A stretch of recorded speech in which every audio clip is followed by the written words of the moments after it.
Hi friends, welcome to Ragas Kitchen. நீங்க நம்ம channel subscribe பண்ணலனா கீழ இருக்க subscribe button press பண்ணிக்கோங்க. அப்படியே பக்கத்துல இருக்க bell button press பண்ணிக்கோங்க. நான் அப்லோட் பண்ற வீடியோஸ் நீங்க மிஸ் பண்ணாம பார்க்க முடியும். Friends, இன்னைக்கு வீடியோல நம்ம நோட்புக் எப்படி வந்து brown cover போடுறதா friends பார்க்க போறோம். எனக்கு தெரிஞ்ச சின்ன டிப்ஸ் இதல சொல்லிருக்கேன். சோ மிஸ் பண்ணாம பார்த்துட்டு உங்களுக்கு யூஸ்ஃபுல்லா இருந்துச்சா இல்லன்றத சொல்லுங்க. நான் இன்னைக்கு சூஸ் பண்ணிருக்க கவர் வந்து இந்த மாதிரி ஒரு கவர் சூஸ் பண்ணிருக்கேங்க. இது வந்து கொஞ்சம் திக்கா இருக்கும். பிளாஸ்டிக் ஷீட் மாதிரி இருக்கும். அதே மாதிரி தொடுறதுக்கு கொஞ்சம் ரஃப்பா இருக்கும் இந்த சைடு. உள்பக்கம் வந்து லைட்டா இருக்கும். இதுல நிறைய வெரைட்டிஸ் கிடைக்குதுங்க. நான் இந்த மாதிரி ஓரளவுக்கு டிரான்ஸ்பரண்டா இருக்க இந்த ஷீட் வந்து சூஸ் பண்ணிருக்கேன். இப்பலாம் வந்து இந்த மாதிரி ஷீட்ஸ் கூட உங்களுக்கு கிடைக்குது கவருக்கு. இது வந்து ரெடிமேட் கவர்ஸ்ங்க. இது வந்து உங்க நோட்டோட சைஸ் எந்த சைஸோ அந்த சைஸ்க்கு நீங்க வாங்கிட்டு நீங்க கட் பண்ணவோ எதுமே செய்ய தேவையில்லை. ஜஸ்ட் நடுவுல வந்து நோட் பிளேஸ் பண்ணிட்டு ஒரு பக்கம் இருக்க அட்டை வந்து இந்த கவர்க்குள்ளார விட்டுறலாம். பாருங்க இங்க பாக்கெட் மாதிரி இருக்குல இந்த கவர்ல விட்டுட்டு இந்த சைடு வந்து இன்னொரு கவர் வந்து விட்டுக்கலாம். விட்டுட்டு இங்க வந்து ஒரு டேப் மாதிரி கொடுத்திருப்பாங்க. அதை ஒட்டிட்டீங்க அப்படினா உங்களுக்கு ரெடிமேடான நோட் கவர் வந்து ரெடி ஆயிரும். இந்த மாதிரி இப்போ அவேலபிளா இருக்குங்க. நீங்க இது கூட யூஸ் பண்ணிக்கலாம். ஈஸியா பண்ணிரலாம். இப்போ வந்து நம்ம நார்மலா எப்பவும் நோட் கவர் எப்படி பண்றோமோ அது வந்து பார்க்கலாம். இது வந்து ரோலா வாங்கியிருக்க ஷீட் இது கவருக்கு.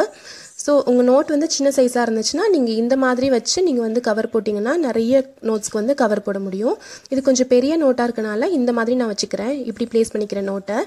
நோட் ப்ளேஸ் இந்த மாதிரி வச்சிட்டு சைடுல வந்து ஒரு ஸ்கேல் அளவுக்கு வந்து இடம் விட்டுக்கோங்க. நோட் இப்ப திருப்பி விட்டுட்டு இந்த சைடும் இதே மாதிரி ஒரு ஸ்கேல் அளவுக்கு இடம் விட்டுக்கோங்க.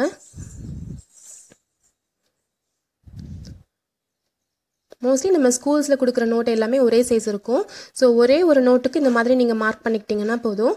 மத்த நோட் எல்லாத்துக்குமே வந்து அதே கவர் அப்படியே வச்சு நீங்க வந்து கட் பண்ணிட்டே வந்துறலாம். நாலு சைடுமே கரெக்ட்டா ஒரு 3 ல இருந்து 4 cm இருக்க அளவுக்கு நீங்க விட்டீங்கன்னா அழகா இருக்கும் கவர் போடுறப்போ. இப்போ நம்ம கட் பண்ணி எடுத்துட்டோம் நம்ம ஷீட்டுக்கு. இப்போ நோட் இந்த மாதிரி நடுவுல வச்சுக்கோங்க. வச்சிட்டு brown கவர் வந்து இந்த மாதிரி ஃபோல்ட் பண்ணிக்கலாம்.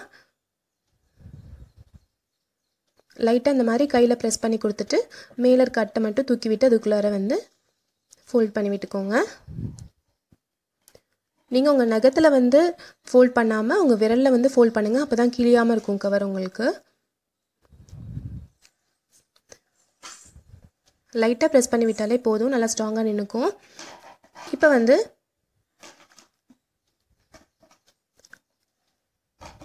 நோட்டை இப்படி பிரிச்சுக்கோங்க.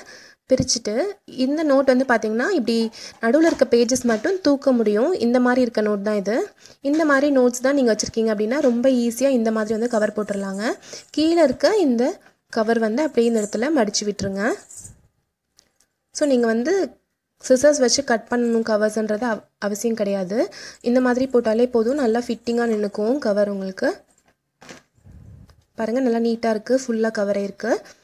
சப்போஸ் நடுவுல இருக்க பேजेस வந்து உங்களால தூக்க முடியாது. அது மாதிரி ஃபோல்ட் பண்ணி விட முடியாது அப்படின்ற மாதிரி நோட்ஸ்க்கு நடுவுல இருக்க இந்த இடம் மட்டும் நீங்க கட் பண்ணி எடுத்துருங்க. ஒரு ஸ்கொயர் மாதிரி அந்த இடத்துல மட்டும் கட் பண்ணி எடுத்துறலாம். கட் பண்ணிட்டு நார்மலா இப்ப ஃபோல்ட் பண்ற மாதிரி ஃபோல்ட் பண்ணிக்கலாம். நம்ம சப்ஸ்கிரைபர் फ्रेंड्स வந்து ஒரு 3 பேர் கேட்டிருந்தாங்க. சோ அவங்களுக்காக நான் இந்த வீடியோ வந்து அப்லோட் பண்ணிருக்கேன். கண்டிப்பா உங்களுக்கு ஹெல்ப்ஃபுல்லா இருக்கும்னு நினைக்கிறேன். மோஸ்ட்லி இது எல்லாருக்குமே தெரிஞ்சிருக்கலாம் இந்த மெத்தட். இப்போ நம்ம வந்து ஃபோல்ட் பண்ணிட்டோம். இப்போ வந்து நம்ம செல்லோ டேப் போடுறதுக்கு பதிலா ஸ்டாப்லர் பின் போட்டுக்கலாம். அதான் வந்து பெஸ்ட்டா இருக்கும். நீங்க ஸ்டாப்லர் பின் போடுறதுக்கு முன்னாடி இந்த மாதிரி சைடுல கொஞ்சமா இப்படி மடக்கி விட்டுருங்க. இந்த இடத்துல ஒரு ட்ரையாங்கிள் மாதிரி இருக்கணும். ஹாஃப் ட்ரையாங்கிள் மாதிரி. ஸ்டாப்லர் பின் போடுறதும் இந்த மாதிரி போடுங்க. அதாவது உள்பக்கம் இந்த மாதிரி இருக்கணும். வெளிப்பக்கம் இருக்கிறது வந்து இந்த மாதிரி இருக்கணும். இந்த மாதிரி பார்த்து போட்டுக்கோங்க. அப்ப வந்து வேற நோட்டோட சேர்ந்து வைக்கிறப்போ உங்களுக்கு கிழியாம இருக்கும். பாருங்க இந்த சைடு வந்து நம்ம அப்படியே ஃபோல்ட் பண்ணிருக்கோம். இந்த சைடு வந்து கட் பண்ணி ஃபோல்ட் பண்ணிருக்கோம். ரெண்டுக்கும் உங்களுக்கு டிஃபரன்ஸ் தெரியும் பார்க்கறப்போ. இப்போ இந்த ஸ்டாப்லர் பின் மேல லைட்டா வந்து இந்த மாதிரி ஒரு ஏதாவது ஒரு கல் வச்சு அப்படியே அடிச்சு விட்டுட்டீங்க. லைட்டா அடிச்சா போதுங்க. அந்த ஸ்டாப்லர் பின் அப்படியே ஃபிட்டிங்கா நின்னுக்கும். உங்களுக்கு தூக்கிட்டு இல்லாம இருக்கும். பாருங்க உங்களுக்கு தெரியும்னு நினைக்கிறேன் இப்போ.